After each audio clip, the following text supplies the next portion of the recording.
Bennett is the featured back. Anders, the fullback. Bennett straight up the middle. Donnell Bennett to the Raider 36. Boy, I'll tell you, Kimble Anders, number 38, gets a sensational block, and that hole is there. Bennett. Touchdown. Donnell Bennett, second effort, gets in for 12-yard touchdown, 21-3. Remember when it was a grinded-out offense that Kansas City had? Kimble Anders, touchdown. Kimble Anders, touchdown Chiefs. Second touchdown for Kimble Anders. Third down and 7 from the 45.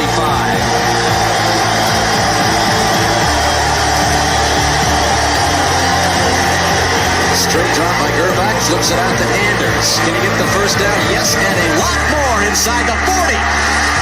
He's got one man to beat, Pierce across the right side, and Kimble Anders stretches for the touchdown. 55 yards.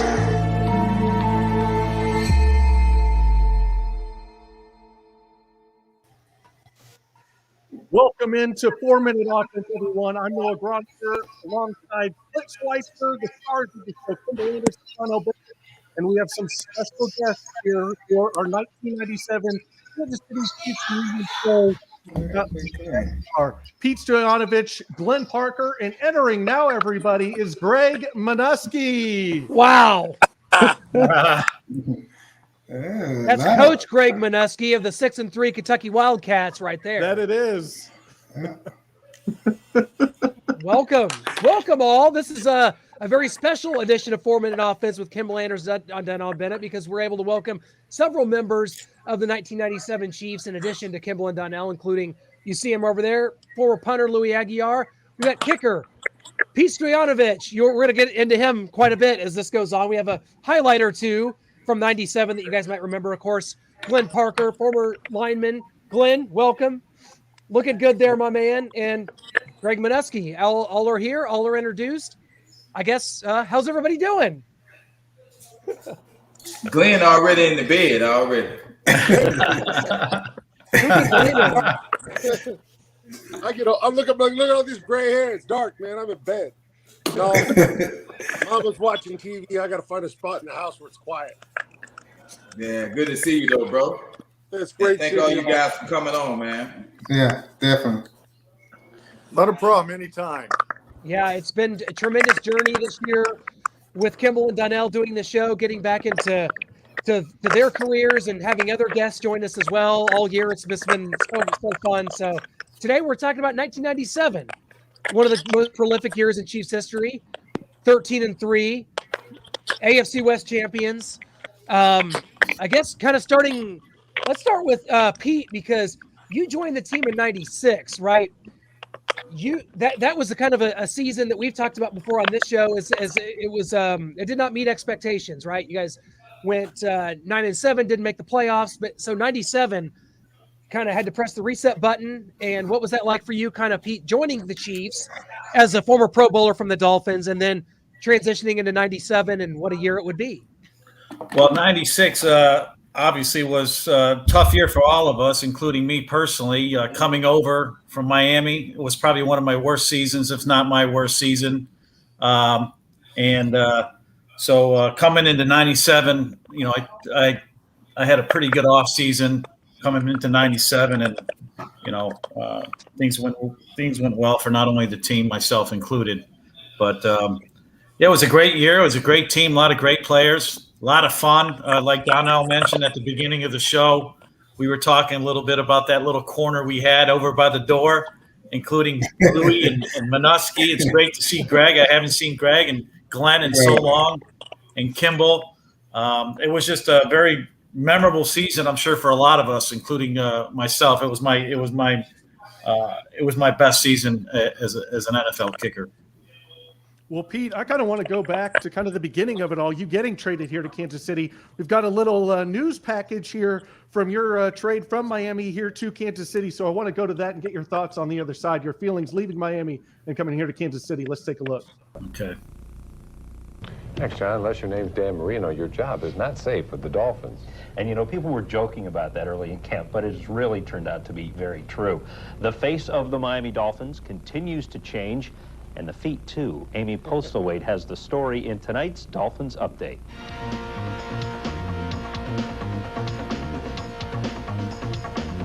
We've traded Pete Stoyanovich to Kansas City. And with that, Pete Stoyanovich was gone. It's been a great thrill for me and my family.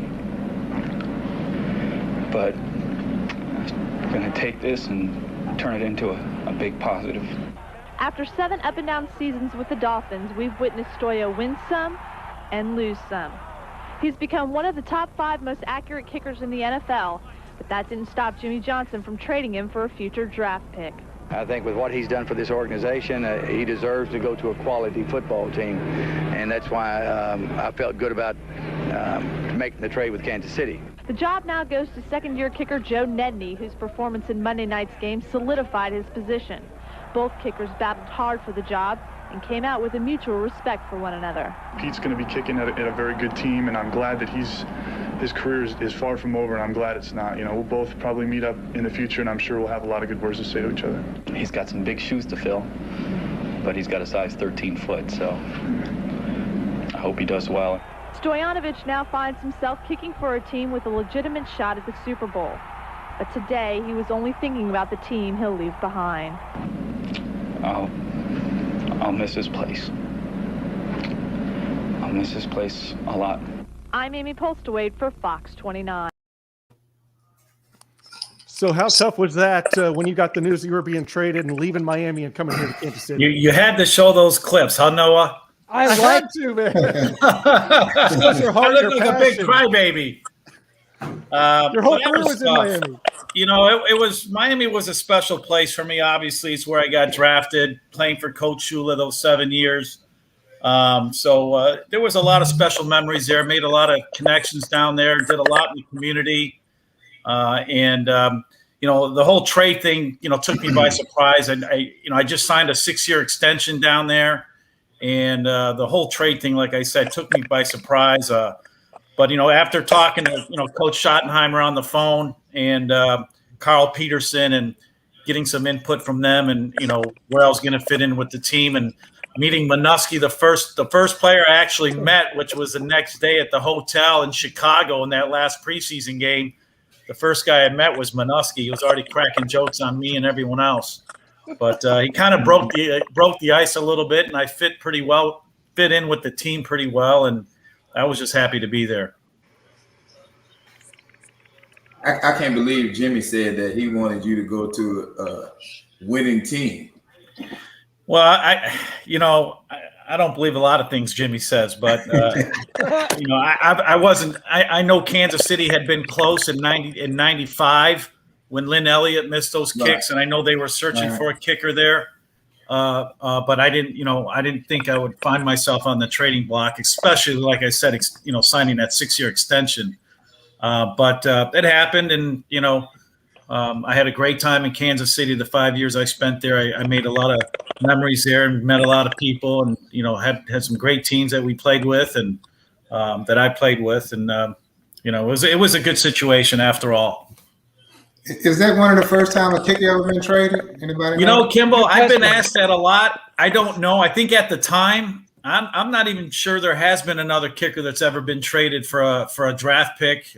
Maybe that's something Noah or maybe you guys can look up, but I don't know. I know at the time I think I was. I've never heard of a kicker ever being traded before, and I think I was traded for a 6th or 7th round pick. Or even a 5th rounder. I'm not even sure.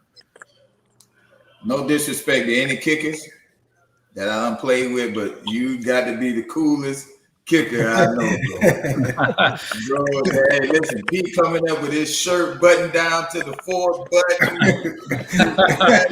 put on his tight pants, high water. It was that Miami living. Oh, those are such kind words, Donnell. Pete coming in that locker room, bro. Yeah, I know. I came in as with a Miami Vice into Kansas City. I changed that real fast, though. I changed it real fast. Yeah, then you start coming in with the full length mink, cold. Yeah. All that. The snow boots. Well, Louis, what did you kind of, when Pete came over in '96, how did you kind of introduce yourself and welcome him to the team coming here to Kansas City? Well, I found out after we had our the dinner that we had was, what's that dinner that we always have right before the last preseason game? Beginning of the season, big luncheon. What's that? That big luncheon before the first game. Yeah. At the end. I don't know what well, we it's always called. have this big luncheon, and I was outside waiting for Bjorn Nitmo because he didn't know how to get to the airport, so he was going to follow me. Some officer out there waiting. I got to go because I don't want to miss the airplane. So I took off, and I park. I walk in, and Marty and Carl were there, and they said, "Louis, we got to talk to you." I'm being traded, or I'm getting cut. And they go, "Well, we just traded for Stoyanovich." I said, "Shit, I helped for him a couple years ago when I worked down in Miami." I said, "We'll work this out. We'll be good." So when I was with the Jets, we played against Pete. So, I got to know Pete pretty well, playing against him. And then I worked out for Miami before I came to Kansas City in '94. And Coach Shula actually had me hold for Pete. And so I kind of knew what he wanted by the time we got there for our first preseason game there in Chicago. And how much transition or difference is there in holding and learning kind of what Pete likes versus what you were doing for Lynn Elliott? Every kicker is a little different. They want some guys want the ball straight up. Some guys want the ball lean. It's just, you got to let me know what you need, and I can get the ball there for you. Because, I worked hard at it because I knew it was very important. I kicked also. So I knew it was very important to have the ball the way they wanted it. And that's just something that, Pete and I did a little bit before. So I kind of knew going into our first preseason game, our last preseason game, kind of what he liked. So it was a quick transition for me. Instead of going from when I had Pat Leahy, he liked his ball straight up and down. So to Kerry Blanchard, then it came to Lynn. His was lean a little bit, but Pete always liked his, right around 1 o'clock. So if I looked right down the laces, for me, it was a good hold for him. Must I add, you are a great holder, Louis. Hey, I like holding your football for you. Except on the ones he missed, Louis. Except on the ones he missed. Yep. Then you weren't such a great holder. I held those ones upside down. Glenn, you had been a Buffalo Bill for your first 7 years of your career. So what was it like for you coming to Kansas City? And for one very successful organization to another, one that didn't win a Super Bowl, but came close many times. I was the last guy on that squad, I think. I came in before the first game. I got there Tuesday before you guys played Denver in the first game of the year. And I had been a salary cap cut for the Bills, and they held on to me all the way to the last cut because they were afraid somebody would get hurt. It was one of those deals, I was like, so, every time you come into a new, it's a new locker room. I've only ever known the Bills locker room as a professional, but I already knew Tim Grunhard. I already knew Dave Zott. We had played together at the Senior Bowl, and we had been pretty good friends. I kind of knew Louis, as a matter of fact, because he had been at the Jets, and I think we had talked. And I knew Minuski because we had one long night in Berlin together back in '94 when we played the Vikings in a preseason one of those American Bowls. And it was a huge tab and a bunch of dudes, both teams out of control, and a ton of fun. So I kind of knew some guys. That's as far as I'll go because who knows who's recording this. Well, we actually have some highlights from that night out in Berlin that we're going to go to right now, Glenn. So, it was one of those things where they brought me in. there were other teams, and I was kind of, but Kansas City was easy. My agent was Tom Connor from Kansas City. My financial advisor was already in Kansas City. He was another guy who was not associated with Tom. So one of those things. And, it was kind of an easy choice to go there. And that locker room was really accepting because they were hungry. Coming from a Super Bowl contender, they were hungry. Those guys wanted to win. And it was a real chemistry in that, just in my little corner of the world where I was near Grunny and Ralph Tam and Elvis was over there, but right next to me was Andre Rison. And for all the BS people talk about Andre, that's the best locker room teammate I think I've ever had. That guy would do anything for you, and Andre was one of those guys that was just, he got a bad rep in the press, but in real life was a good person. And I didn't have much time to digest because we got there and I was ready to play that first week. I took a test with Mike Solari and he said, okay, our offense, but he wouldn't let me play. So Marty wanted me to go home and get my family and come back. So I did. And the next week we went to my first game. I was named the starter the next Tuesday, and we played at the Raiders on a Monday night, and we won on the last play of the game on a sluggo or a corner to Andre. How they let him get behind him, I have no idea. 12 seconds to go, but they did. It's the Raiders. Typical Raider football. Yeah, and it was real good chemistry in that locker room that year. Just fun. Everybody kind of had a role. Everybody played it well. Everybody had fun. Minuski did his crazy stuff in front of the warm-ups, shaking his ass. Speaking of Greg, Greg, what do you remember coming into that 97 season? Of course, a great special teamer. But as I was going through these clips and the stats and stuff, you got a lot of snaps out there at linebacker for the defense as well. Yeah, I mean, it was a great team. There was a lot of great guys on that team. For the years that I was there, shoot. You couldn't ask for a better ball club than the guys we had there. And we've lost Greg. So Donnell and Kimble, I'm going to go to you here. Just what do you remember about kind of that offensive line, a little bit of transformation there in 97? Criswell's on the left. Glenn Parker comes in. He's on the right. And, of course, you've got Zott, Grunhard, and Shields there, the mainstays. But what do you remember about running behind that kind of new offensive line with Criswell and Glenn Parker there on the ends? I'll go first. Well, for me, man, having GP come in, man, he was a mentor, man. He was a veteran, a student of the game. He gave me a lot of pointers, man. We had a lot of, because most of the time we were standing next to each other in the huddle, and during the TV timeouts, man, we'd be saying some funny stuff, man, having a good time, man. But, and we had to communicate a lot, backers coming down, watching twists and all that, man. So, playing with him, really helped me transition, especially in the pass protection, man, because, he was really talented. And not saying that Big Alt, none of those other guys weren't, but Big Alt didn't talk at all. Only thing he said is stay off the field. That's the only thing he gonna tell you, bro. Your guy could be standing in the gap, and he ain't gonna tell you nothing. He just blocking the guy. That's it. But yeah, man, and having those two guys come in and help solidify that offensive line was a lot of fun, man. And we enjoyed it, man. It was a lot of fun. Yeah, and that would be the same for me as well. You have guys that come in that has that experience, and the leadership ability is what's most important, because I know one thing as a team, we just gel together well, no matter where we come from and what was going on at the time.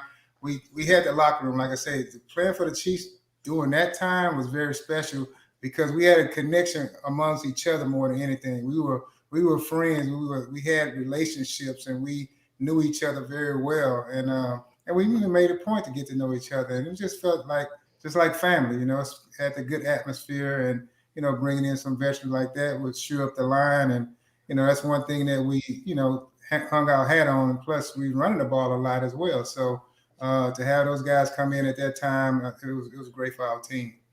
I got to tell you, there's one thing here that wasn't said. I was a puller when I was at Buffalo. When I got to Kansas City, one thing that always upset me, and you showed one of the highlights with Donnell getting a ton of yards when me and Will Schultz pulled.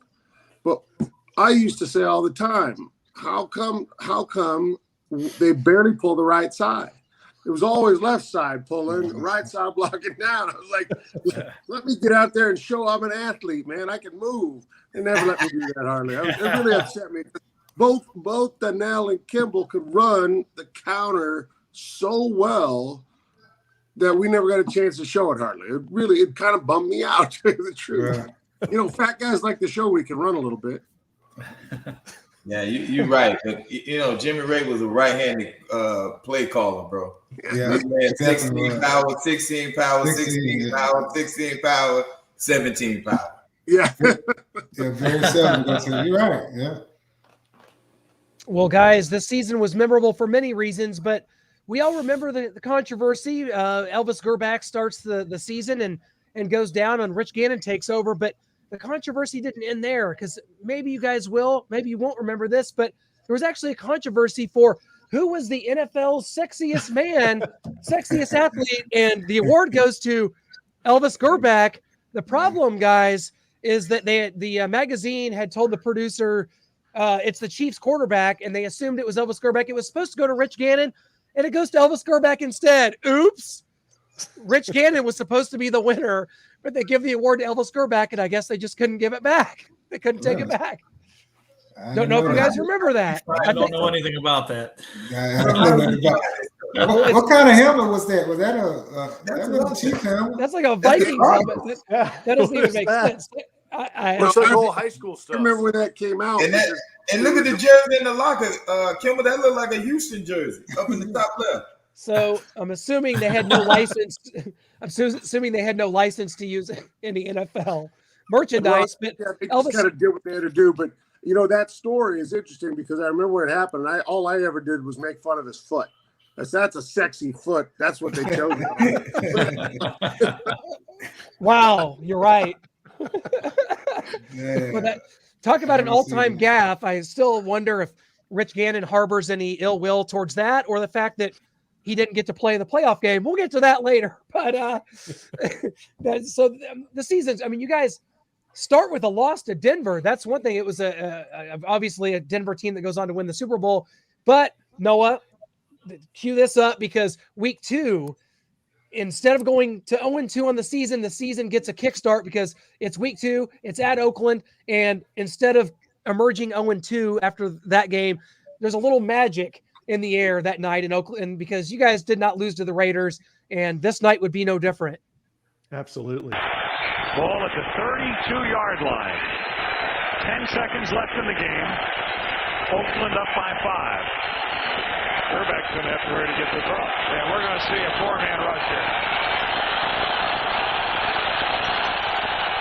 Trips right, Gerbach looking left, Gerbach going into the end zone, and for the touchdown! Oh, beautifully thrown. Andre Rison! What a game for Rison, there are no flags. Incredible! And for all of you that are believers that the prevent defense only prevents you from winning, there is a textbook example. What a bitter play for the Kansas City Chiefs to put on the Raiders. This house stunned. And Andre Rison has just become the first man in the history of the National Football League to catch a touchdown pass for 6 different teams. What a good right there. What a good move he put to the outside. You would have thought he would have had double coverage on him. He didn't. Took it upfield. He was wide open, and Gerbach right on target. But I'll tell you something about Elvis Gerbach. He didn't impress the mayor of San Francisco, but he might be good enough to be the mayor of Kansas City. Take that, Willie Brown. Harry McDaniel, right, had Rison all to himself. And watch Rison. Now he makes a little move to the outside, right here. Little bit look, and McDaniel comes up. He runs right by him. Gerbach is absolutely perfect with it. Yep. And I'd have thought McDaniel would have kept him in front of him no matter what. He cannot believe this. That is amazing. Just like I coached it. Just like I coached it. Marty, whose tag has always been conservative, very rarely has won a game. Well, very few coaches have won a game in this fashion. 2 ties, and the Raiders have won 36 times, and the Chiefs have won 36 times. Less than a minute, no timeouts, a new quarterback, whole new offensive set of players with Andre Rison and Perriman and people like that, and look what happened. Unbelievable. Think of all the people who turned this off. They wake up in the morning, call them tonight. I don't know what happened. I hope there weren't many. Talk to you from Dallas next. I'll tell you, I was still awake for that one, guys. I'll never forget it. What an inning. If you was out there giving them, you was cheering them, you had your helmet on today, you would have got fined. That's the peanut gallery. I We love it. Yeah, what a play, what a memory. And that really helped kickstart the season. You guys would go on to we keep losing Greg, but ask him, how about that? How about the safety? There's a little rule back there called deeper than the deepest. What the hell happened there? Typical Raider football. If he's going to the corner and he's going to go out of bounds with no time on the clock, let him. And he cuts outside and then touchdown Chiefs. We win the game. But you see it there at the end, Lake Dawson wearing the Superman cut off. And then he's holding the hand up of Andre Rison, Spider-Man. Our two superheroes get the job done there. Yep. Somebody really wants Kimble to be fined for that situation that one popped up on our screen Let's here. retroactively go back and find Kimble. Let the man live his life. I don't think that was a fine back then, by the way. No, it wasn't a fine. No. We didn't have those type of rules. That's when we play football. That's real football. That's right. They used to get us for the socks, though. Oh, where's your 4 inches, man? Well, we also, week 3, we had Glenn Parker, his former team, visiting Kansas City. It's Kansas City versus Buffalo. So let's go to that as Glenn gets some good revenge here against his former team in the Buffalo Bills. Like to play against the Chiefs, but usually he's playing against Derek Thomas. That was not the case this time. But the Chiefs do know this just in. Steve Tasker, pretty good special team player, so they have 2 men on him and slam him to the turf so he can't cover. Meanwhile, for Thurman Thomas, they keyed on him as well. Terry Wooden in to make the stop. Only 6 yards rushing in the first half for the Bills against the Chiefs. 9-3 at half. Stoyanovich 3, Christie 1. Now in the third quarter, those tricky Bills. Thurman Thomas back to Todd Collins, who fires to Andre Reed. He's open at the 35, but he's going to get caught by Dale Carter. Oh, no, he's not so fast. Touchdown, 77 yards, 10-9 Bills. What a play by Reed. And Dale Carter is quick as anybody in this league, and you see Andre Reed give him the limp leg, stop, almost fall down. He had to lose him 3 times to get to the end zone. He succeeds. But what happens? Fourth quarter after a Christie field goal makes it 13-9. Last week, Aaron Glenn ran one back for the Jets against the Bills. Usually, Bruce DeHaven's special teams are special, but Christie was the only guy that had a shot. Tamarick Vanover, touchdown. He's so good at this. 94 yards and the Chiefs lead 16-13. Now we're tied at 16, and I dreamt I saw Greg Hill last night. 16 yards after an interception of Collins, and Kansas City's in business. Yeah, Jeff Criswell with an outstanding job on Bruce Smith. There you see him trying to disengage and get to Hill, and just comes up a little bit short. And then something that fans for ages wish they could see, a naked Elvis out at the 5-yard line. What would they say at Graceland? 2 plays later, Gerback to Tony Richardson. PAT blocked, though. So it's 22-16. The Bills can win the game with a touchdown. But Andre Reed out with heat exhaustion. Derek Thomas hoping they can hold on. It's a shaky-looking drive, yet a drive that worked. Look, but Todd Collins completes to Lonnie Johnson, and he gets hurt, although later on he got up and walked off. But then 4th and goal, Collins pressured, Mark McMillan makes the pick, and the Bills drive stalls at the 7-yard line. Marv Levy used to coach the Chiefs. 70. Mighty Mark Mouse McMillan. with the pick there for the win. But Pete, they talk about your 3 made field goals. Christie 1. They don't show those as highlights, but then they mention a block extra point. Come on now. I can't recall the blocked extra point, but quite honestly, I can't remember the 3 field goals in the game either. But if they said it, it must have been true. We'll just blame Minuski for the block extra point. He didn't block his man on the edge. So, well, Donnell, what do you remember about this season? Because we talked about the 98 season a few weeks ago. We had Andre Rison in here. We talked about that being your breakout season. It was the most yards you'd ever had. In 97, it's Marcus Allen's last year. Greg Hill's still in the fold. Kimble Anders, the guy above you there, still around. What was your take on kind of this season? Did you feel like this was kind of your time to start being, more involved in the offense? Or were you sitting here going, Marcus Allen, this guy won't retire? No, man, I was really just enjoying myself, man. To be around those guys, man, it was, like Kimble said, it was special, man. And just to be able to play the game of football at a high level with those men, man, and trusting each other and understanding, doing your job, how important it is for us to be successful, man. That little bit of that pressure and stuff like that, it was a lot of fun, man. And I was, like you say, coming into my own, I was starting to find out my little niche within the group, man, and just trying to do my thing, man. Yeah, and Pete, I mean, a few weeks later, it's Chiefs at Dolphins.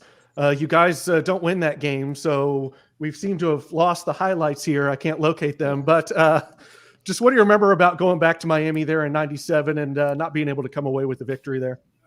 Well, obviously it was bittersweet for me going back there.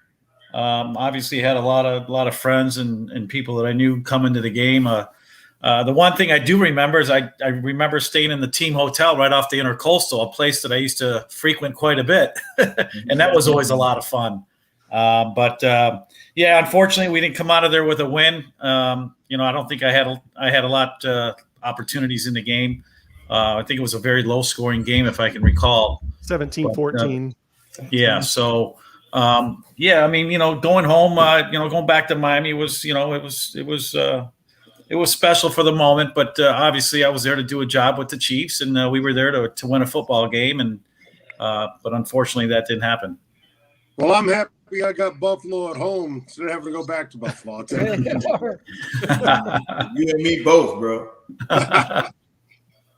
Well, this season was so memorable in so many ways, but you had characters. We had Andre Rison on before, but Andre Rison, Spider-Man, Mark McMillan is Mighty Mouse, and there really seemed to be a lot of individualism. Guys, it's obviously a team, and you guys are together, but there's these characters, and you got guys like Dale Carter who've been around a few years. I mean, this team, there's some characters on this team, and I mean, you guys had to use kind of that as almost of an advantage. There was some real.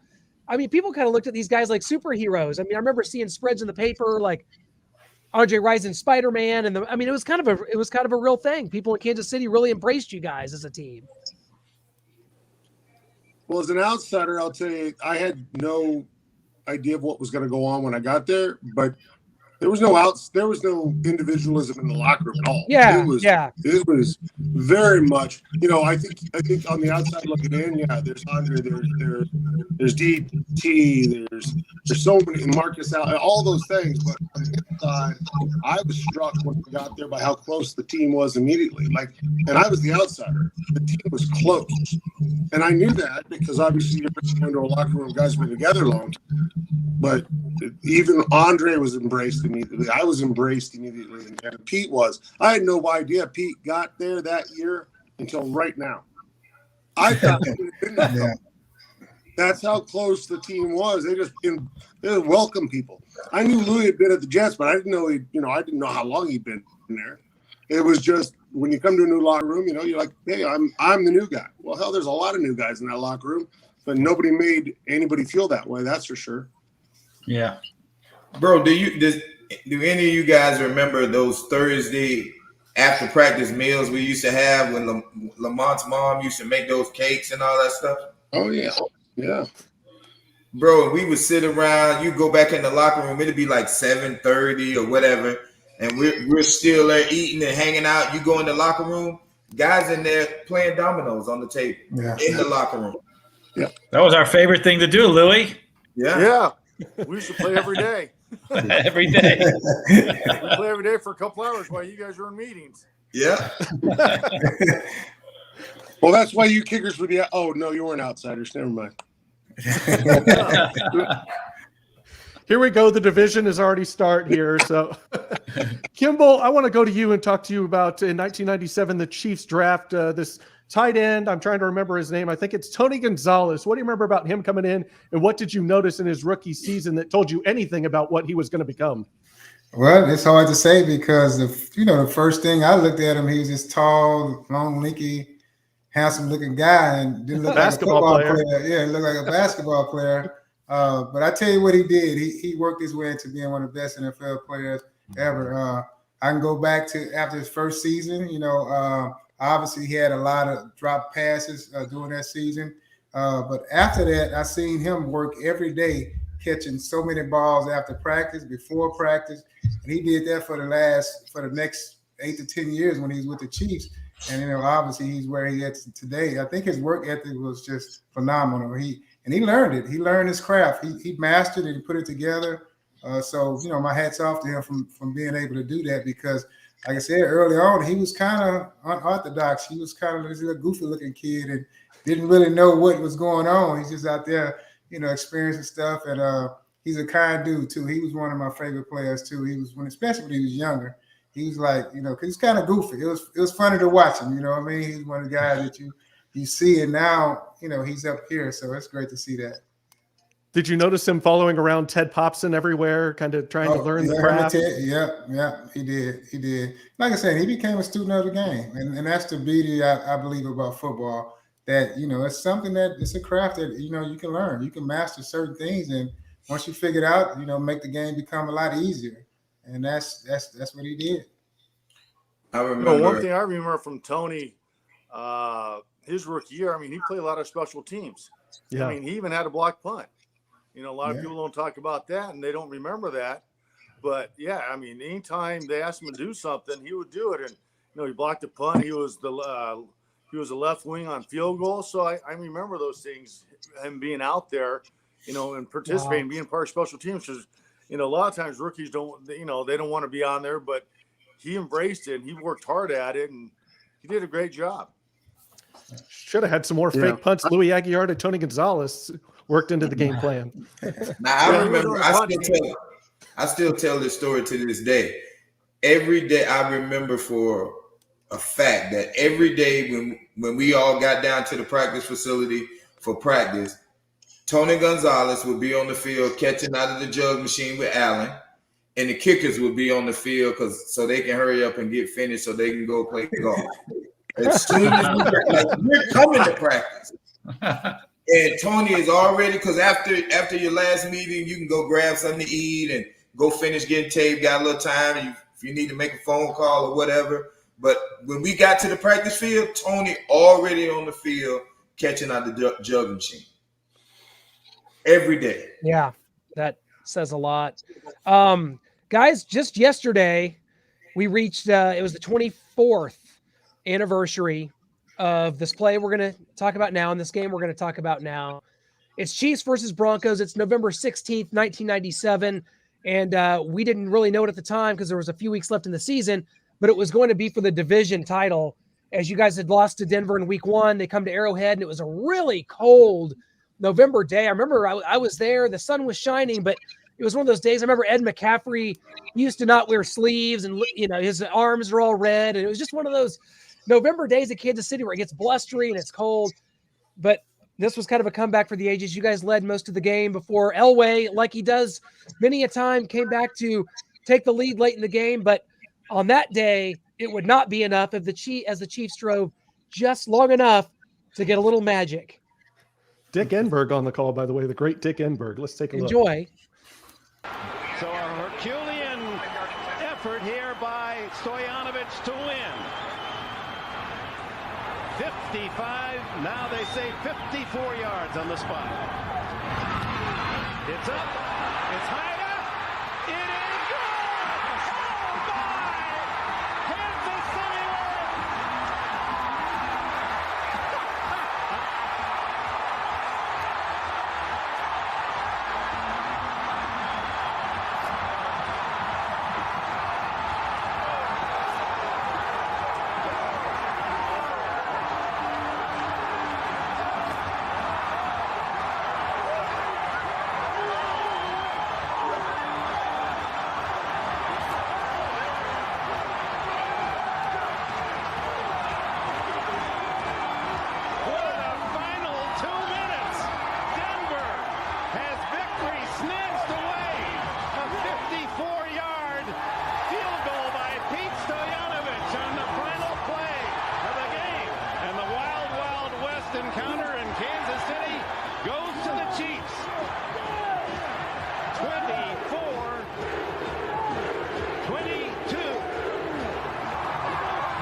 carrying Stoyanovich off the field.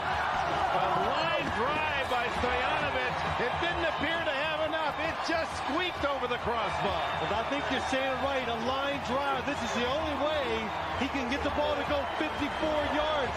It's almost a knuckleball when it took off and moved. And watch how close it is. Maybe by a yard. Inches over the top of the crossbar. When you look at this kick, though, you got to go back to the last play. They gave Andre Rison all the room he wanted to the outside to go as far as he wanted to go. Why would you be in? Why would you at least put a guy up on him? Marty Schottenheimer willed that one through. Oh, Marty couldn't yell all day, but he's going to yell now. Lamar Hunt, owner of the Chiefs. Mike Shanahan, his team battled back, took the lead. Appeared they were going to escape Kansas City with a win. Neil Smith, who wanted most of all a Denver victory, his new team, the former Chief star. Oh my. Jim? All right, thank you very much. Dick, Pete, tell us about that last kick. I tell you what, I was glad to get out there and get the opportunity. When Jason kicked his 5th field goal of the day, I was just hoping to get a shot. I hadn't kicked one all day today, and it was the first one I had, and I made good on it. It barely got through there. What was your thought as you watched it? I was stretching it at that point in pregame. I was hitting him from about 53 and just barely making it. And 55 was a long kick in this weather and these conditions. And I tell you what, it couldn't have come at a better time. So many times Elway has done this to Kansas City. How does it feel to finally do it back to him?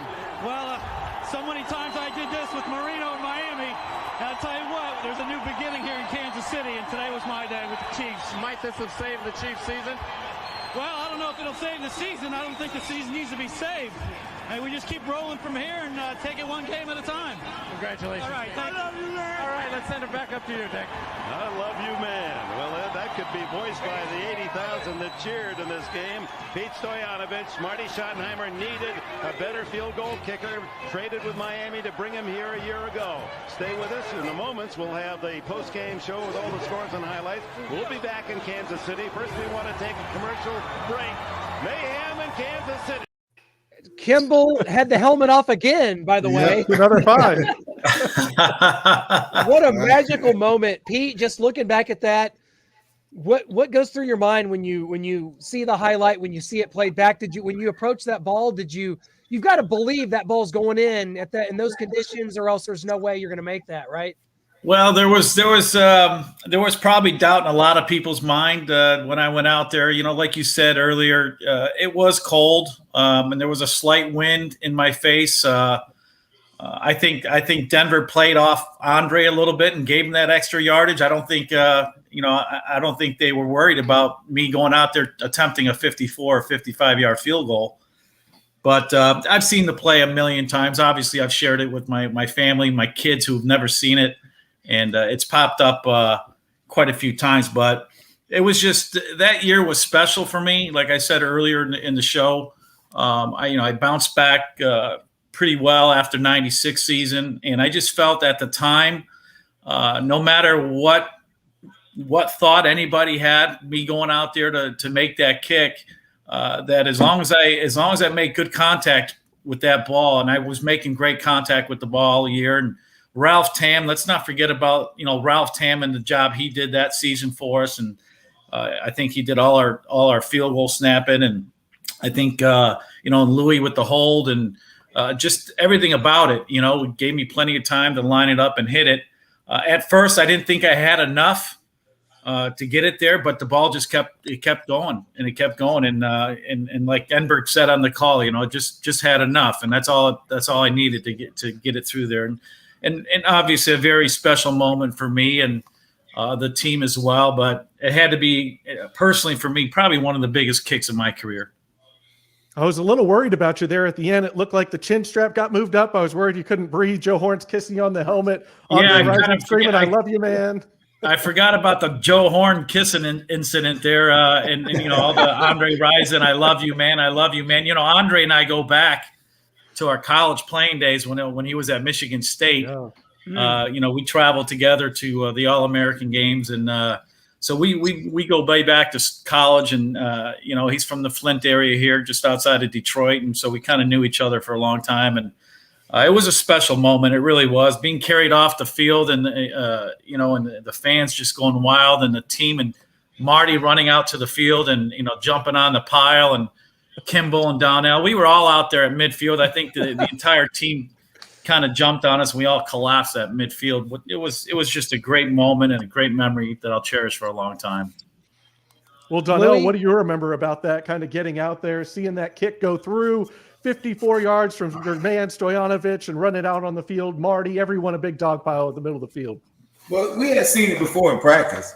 And like I said, man, I just thought Pete was the coolest kicker ever, bro.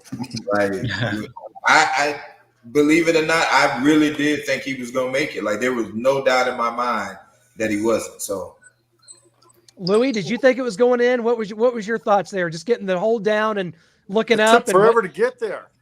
Yeah, yeah, it seemed like It it. was going. You see Pete looking, and he couldn't see over the line. So I know he couldn't see over the line. So I'm looking, and that was the longest field goal. I mean, just the ball was slow rolling, and it just felt like just time stopped. It just took forever to get to the upright, and just watching that ball go, and as you see it comes down, I mean, it was almost dead center also the uprights from 55 yards out.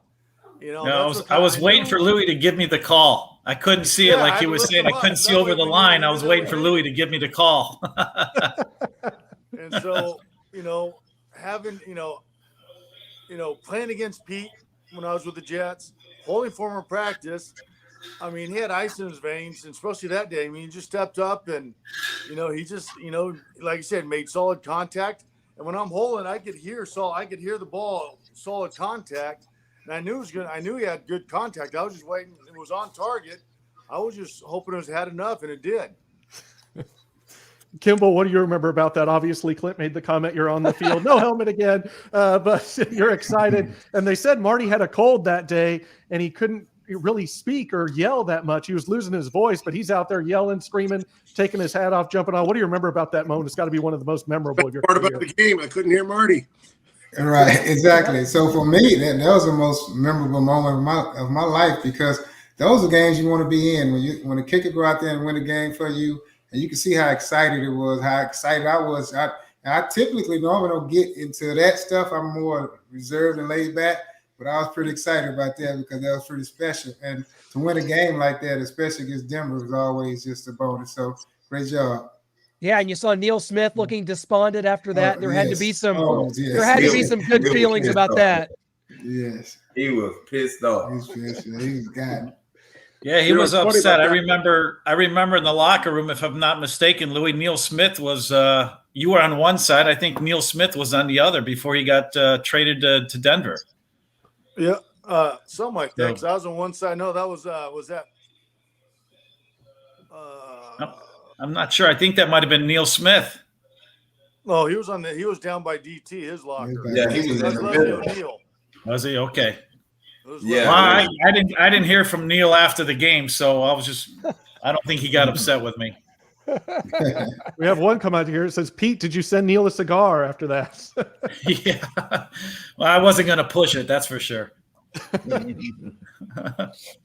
Well, Neil tried, Neil always had that famous jump where he got offensive lineman to jump. And he tried that, and we were able to get that field goal off. And he was pissed after that. But I don't remember. I remember waiting for it to go through. And like Louis said, it was the slowest thing ever. It was the slowest kick. And only way I knew it went through is the fans. And so the fans all jump up. And I was like, oh, it went through. But I don't remember anything after that. I'm surprised you guys remember the cell. I don't remember. Maybe it's too many hits to the head, but I honestly don't remember any of it. I mean, I remember it was because I remember back in '94 with Kimble. I mean, we beat Denver in Denver almost last play of the game with Montana, and now we had Stoyo doing the same thing, '97. So, I mean, those are probably my two biggest memories of playing. were those two games against Denver. Well, yeah, definitely a special memory. Yeah, I was there.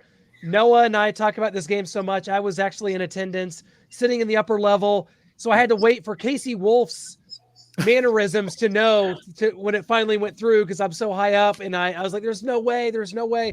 And when I see him jump in the air, the jubilation in that stadium, guys, was something like I've never seen really before or since. And this team's won a Super Bowl, 3 straight AFC championships at Arrowhead. But guys, there was nothing I've ever seen like that day and that victory.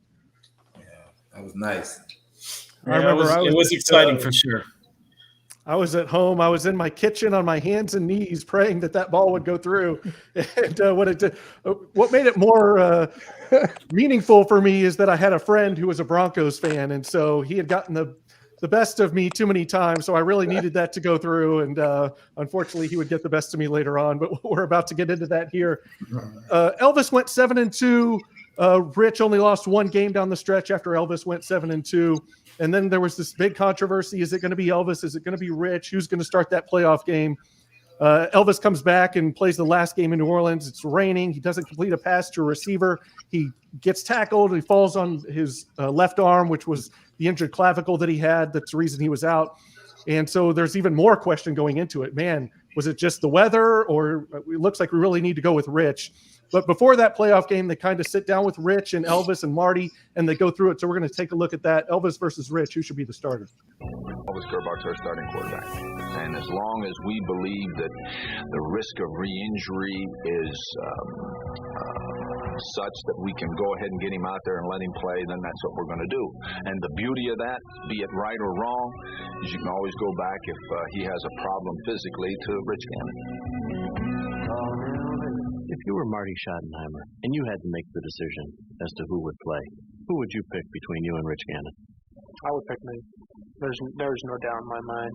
A lot of people can make a case that Rich played really well, but that's just expected.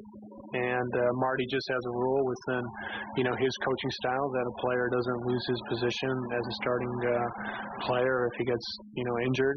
And I think that's a smart thing to do. He's our starting quarterback. He was our starting quarterback in the beginning of the season, and he rightfully so should be it now. Rich Gannon is our backup quarterback. We all respect him. We respect his talents and know that in any given time we have a starter playing a role of a backup quarterback, which is Rich Gannon. I understand Marty's position. I understand the situation. Elvis was 7-2 as a starter. He got us off to a great start. He's played some great football, and I know if I was in the same situation, I'd want to get back in there as well. And I don't think the offense will miss a beat regardless of who's in there. We're really playing well, and we got a good thing going. And when Elvis gets back, I'm sure it'll be as if he never left. I know how he feels. I was in the same position when I was in San Francisco, and I know he feels frustrated, but Rich is a veteran guy, and he knows that if anything would happen to me, he can step in and do a job just like I would. Rich Gannon as quarterback as Elvis Gerbach continues his comeback from the broken collarbone. Gannon against the blitz, throwing long, reaching up, Rice has got it! Touchdown! Kansas City! Is Rich Gannon pumping? He's going to run it 10-5. Touchdown! Kansas City! Touchdown! Rich Gannon! Fade pattern, deep right. They want Lake Dawson. Stretches out for the football! Touchdown! Kansas City! In your heart of hearts, you're sitting there watching the games and Rich is playing, and he wins 5 out of 6, and you've got to be happy for your team. But is there something that beacons inside that says, geez, this guy may take my job? No, there was never a doubt in my mind that when I was healthy, that I'd be right back in there doing the things that I had to do. I have enough confidence in myself and my abilities, knowing that each play that he made, I would have made the same play. And I think it's the system that that we have that puts a quarterback in a winning situation, because if you work with the system, you're going to play well. So it's just the smart quarterback that prepares is always going to come out on top. Okay, I know Andre Rison didn't really believe that, by the way. He told us that much on this show. Well, let's listen, go. Yeah, Glenn. It's always hindsight. Remember, everything after that day is hindsight. So people will say, I love Andre or whatever. I'll tell you right now, understanding how that went down, it was the perfect storm to have a controversy, because everybody in the NFL up to that point believed a starter doesn't lose his job due to injury. And everybody believed at the same time you go with the person that got you to the dance. So that collided at that point right then and there. A starter was back who was 7-2 versus the guy that brought you to the dance that was 5 of 6. Marty made a decision based on Marty. And, we can look at it no matter what we say or do. Remember, it's just like anthropology. Everything changes upon observation. It's easy to look back. Right now we say, well, that was a stupid move. And we can even say we were thinking that. But none of us actually remembers what the hell we were thinking at the time. Unless we wrote it down or we put it down somewhere. I certainly don't remember. I was just worried about my damn job. I was about what I was doing, who I was playing. I didn't even think about who was starting. And so I think this is one of those things that was, the game was over and it immediately became a controversy. And I think that had Elvis, if we'd won that game, controversies, there would be none. Had we been blown out and Elvis and whatever, I think it was one of those things that we all have an opinion now why didn't we voice it then? That's just my thing. And I guess I was too busy being an offensive lineman and trying to not embarrass myself on the field of the playoff game. Well, Glenn, like in that playoff game down the stretch, I mean, a lot of people said, like, I've gone back and watched that game because I'm just a glutton for pain and punishment. I love that. So I went back and watched the entire game, and Elvis didn't play bad, but down the stretch, a lot of people say the mic went out in his helmet and he couldn't hear, so he had to like think on his feet and call the plays himself. And so I'm wondering what your viewpoint of that is. And there was a lot of throws to Ted Popson, inbounds, clocks running. We couldn't get out of bounds. So I just kind of want to get your thoughts on that final drive specifically. And what I remember of it, I don't remember enough to say the mic was in or out. I don't remember enough to say who got the ball. That again, one thing that a lot of in my 20 plus years of being retired and having coached and been an analyst, quarterbacks tend to fall back on the comfort zone, and the comfort zone is always going to be that underneath throw that's easy. The reason Matt Leonard got cut from the Cardinals, underneath throw that was easy when he had to prove something. So I think what happened is things got tough, and Elvis went to the easy throw underneath rather than he didn't want to make a mistake that cost the game. And that's, so either way, he was going to cost the game. And what I loved about that whole video clip was Elvis said all the right things and Rich Gannon said all the right things. Who knows what would have happened? We're talking about it's a completely unknown situation. Had Gannon started the game. One thing I'll say this: the one known situation is no matter what, Marty Schottenheimer, and I remember this very well that week going through, is Marty got.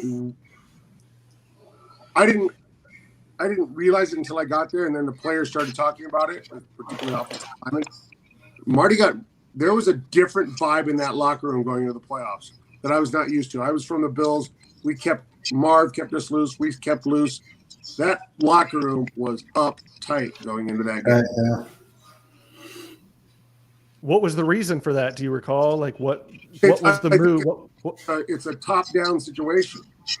Things changed. We weren't the same team because everything was approached differently from the top down.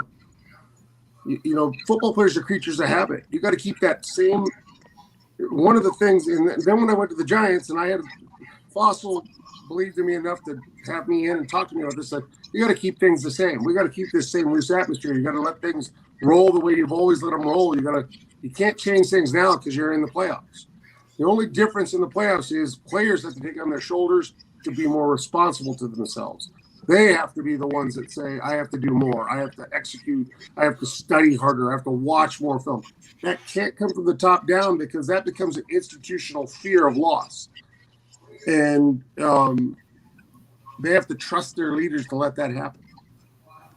So did you get the feeling, it sounds like you thought it was, did you get the feeling that Marty was feeling the pressure from when he was with the Browns, the drive and the fumble, and then the Chiefs playoff failures and Lynn Elliott? I felt the pressure immediately that week, and I said so. We had a players-only meeting, as I remember, and I said, guys, whatever you got to do to get yourself ready, you do it. Whether you got to stop drinking or whatever, do it. But Donnell, damn it. We just can't let the pressure from above get to us. We gotta let it go. And I don't know if you guys remember, we had that team meeting as players. Yeah, I do remember that. And it was like I said, hey, if you got to put down the bottle, put down the bottle, whatever it's got to take.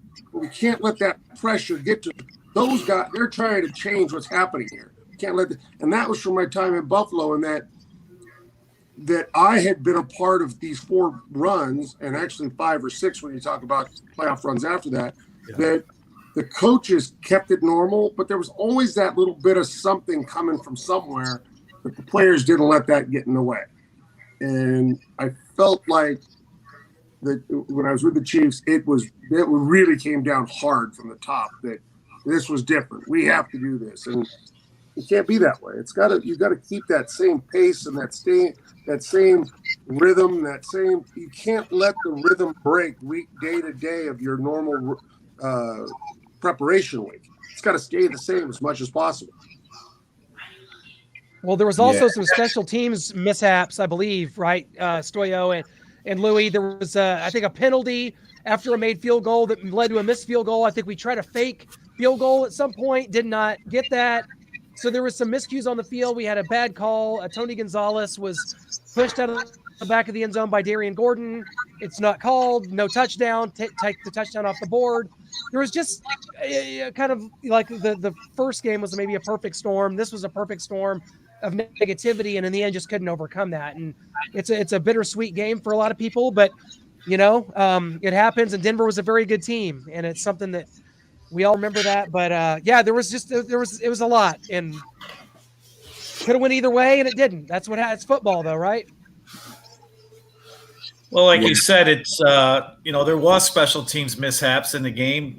Starting with me, on the one field goal that was made, got called back on a holding, and then I doinked it off the upright, which could have gave us 3 points, maybe put us in a position late in the game where I could go out on the field and kick a field goal instead of going for that touchdown. As the way I look at it.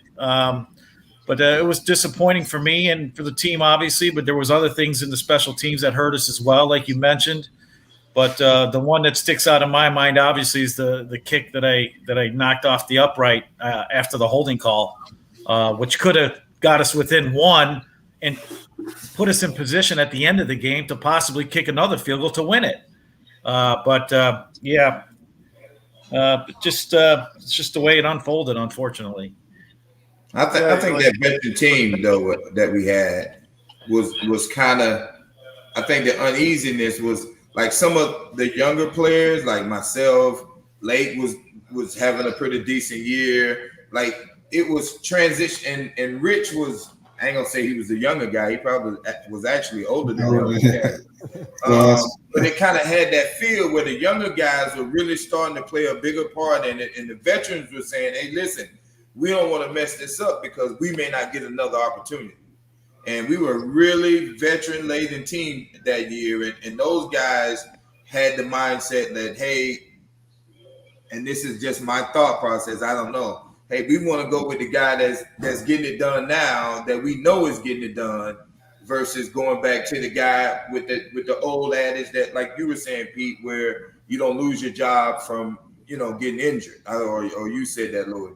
But I think that's what the uneasiness was in the locker room, and the younger guys. I'm just talking from my standpoint. We were like, it don't matter. We're going to be good enough, and we're going to do our job well enough that whoever's going to play the position will be successful.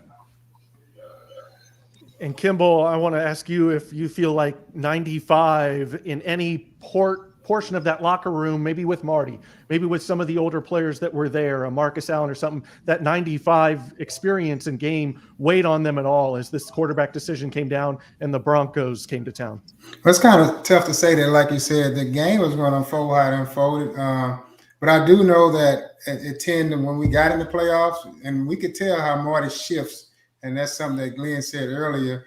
He got pretty tight about situations where we practiced, where we did things, how we moved, and it just was different. And so yeah, he got tight, and you can see it every playoff game. To be honest with you, Yep. that was his structure, though. You know what I mean? And he stood. He held his gun on bringing Gerback back, which that was the decision made by him. He had that choice. And again, I think Donnell made a valid point. Some guys we thought we was in a groove with Rich, and winning 5 out of 6, and we looking, decision made to bring Gerback, back as a starter. But as a player, we do understand that, So at the end of the day, I thought as a team that we will be able to overcome anything. Any one of those guys gives us a chance to win. So we just had to go out and play, and unfortunately, we just as a team didn't get it all done. Now we can't point the fingers at the quarterback, but as a team, we just didn't get it done. And obviously, over the years with the Kansas City Chiefs organization, we fell short quite a few times in the playoffs. And I say this, we were one of the winners teams in the 90s, but that Super Bowl was most important. At the end of the day, it's only one champion. And but again, I tell a lot of people I take the winning any day over a losing team. But winning Super Bowl is very important. That's where that was our goal, and that was 32 or 31 teams goals at the beginning of the season for everybody. But it's only going to be one champion. Yep. So, we've actually got a little package from this playoff game. Hopefully nobody leaves here. Cover your eyes. Cover your eyes, everyone. It's a little rough. If you need to go and take a bathroom break or get a snack because it's too painful, we understand. But here we go. We're going to look at this. Denver Broncos come here to Arrowhead to take on the Kansas City Chiefs in the 1997 divisional playoff round. But they're wiping some of the substance off a number of the Denver Broncos, and now Gary Zimmerman is being attended to over on the sideline. There must be something on their shoulders. It's not a sticky substance. They don't want things to stick to the uniforms. It's a slippery substance, so a silicone spray. I would think something like that. And the Kansas City Chiefs probably said something to Jerry Mark Bright. He saw it, probably felt it, making these players get it wiped off. Hard field goal attempt by Stoyanovich, and he drills it. Takes the lead, but a flag comes down. Holding number 51, offense. 10-yard penalty, 4th down. Greg Minuski, the special teams captain, guilty of the foul. Here's Minuski. Now his job is the inside first and then go back outside. But that is not holding. That is a terrible call. So now a 44-yard attempt by Stoyanovich, who was the hero in this direction. 54 yards to win that crucial game a month and a half ago. He's got plenty of leg. Hits the upright, no good. So 3 points taken away. And Weiler trailing 7-0. Play action, Gerbach. Fires down. Andre Rison takes the tackle. He's to the 37 of Denver.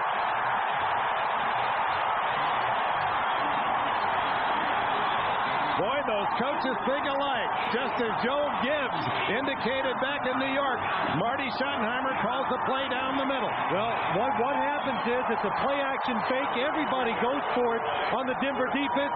That creates a big seam between the linebackers and the safeties. That's the reason why Andre Rison. Play-action fake to Allen. Gerbach heads to the sidelines and appears to have a first down. Look at these issues. Fake to Allen again, and it's Gerbach. Same play. First down at the 7.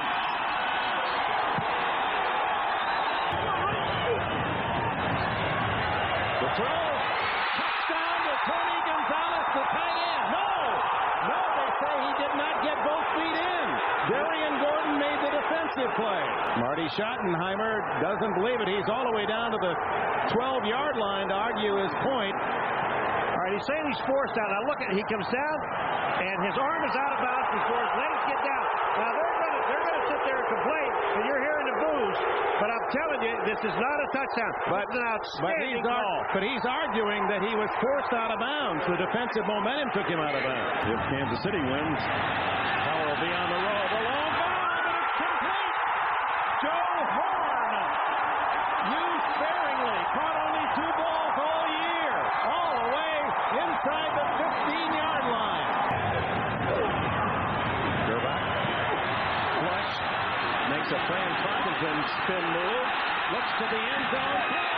Touchdown! Tony Gonzalez, the rookie tight end. The drive to stay alive for Kansas City. Clock running against them. And you really got to take your time on this play because it is 4th down. And then you can spike it and then throw a few in the end zone. Elvis Gerback being talked to in his headset by the coaches. The coaches are calling these plays from the booth and in the sideline. Needs at least one. Goes for something long. Tipped incomplete. And the Denver Broncos will advance against the Steelers on the road in Kansas City. Elway and Denver has denied Schottenheimer again. The Kansas City Chiefs go for the score on a play when it could be when they need a yard to pick up the first down. They go with a double move on the outside, trying to get the score, thinking Denver wouldn't be expecting that play. Well, that was a gamble call, hoping that Denver would be looking. 40 seconds there left on the clock before that 4th and 1. And it gets all the way down to 12 seconds. Kimble, it looked like you were kind of right there in the flat, right past the line that he might have been able to get the ball to, at least a first down and spike it. Maybe you get out of bounds. I think there was a linebacker maybe 3 or 4 yards behind you. So just kind of starting with you, Kimble, kind of what did you make of that last 4th and 1 and then just kind of the whole playoff game that you saw? Well, I mean, obviously he made a decision to throw the ball down the field. He thought he had something going. The checkdowns are always there, but how much time was left on the clock? I didn't pay attention to it. It was like 11 seconds when that happened. 12 at the end. 12, yeah. 12. Yeah. Again, he made a conscious decision to get the ball, try to score, which was fair. He was doing his job. But again, you never know. You get the outlet check down. If I can get out of bounds, it's possible. But the game is supersede itself. But that was a tough situation, tough game. And Denver played pretty well that game, and unfortunately we didn't get an opportunity to do what we need to do as a team to win the game. Well, Denver, as a wild card, goes on to win the Super Bowl that year, upsetting the Green Bay Packers. It's fun to look at stuff like that. Chiefs and Packers, what a matchup that would have been. You guys had home field advantage. Would have had the Steelers at Arrowhead the next week in the AFC Championship game. And again, like I said, that's football. That's how it goes. And as fans, Noah and I were just kids. I think I was 13 or 14 when that happened, and it was devastating at the time. But man, going back, what a special team that was, and having all you guys here to talk about it has just been such a blast. Pete, Louie, Glenn. I mean, you guys coming in. Greg, when he was having internet service, it was so cool to have. And yeah, and that wasn't holding on Greg. Bad call. Oh, Pete, that field goal should have counted. Al McGuire was not happy. Neither was I. Yeah, I don't think it was an accurate call on the hold. I really don't. And then Glenn Parker, I saw you throw Neil Smith to the ground and then kind of hurl yourself on top Jumped of him. on him, yeah. It's athletic. Shots in while you can, man. That's what it's all about. Yeah. Hey, you know what? I want to thank you guys for having me on, and Pete and Louie. Louie, of course, we're on Facebook together, but Pete, I haven't seen you in years, man. It's so good to see you. Donnell, you and I. Glenn, great to see you too, my friend. Great seeing you. Great. And and Donnell, you and I, we talked a little bit because our boys are playing against each other in college. But Kim was at the airport years ago. Good to see you, man. You guys look fantastic. Thank you so much for having me a part of this. Good to see you too, All right, man. Thank Good you. to see you guys. Thank you guys, man. Thanks again. Thanks again, guys. Appreciate it. Good Absolutely. seeing you, Donnell, Kimble, Good to Louie. see you. Good seeing you, buddy. All right. We'll do it again you soon, guys. everybody. Take care. Okay. Thanks, guys.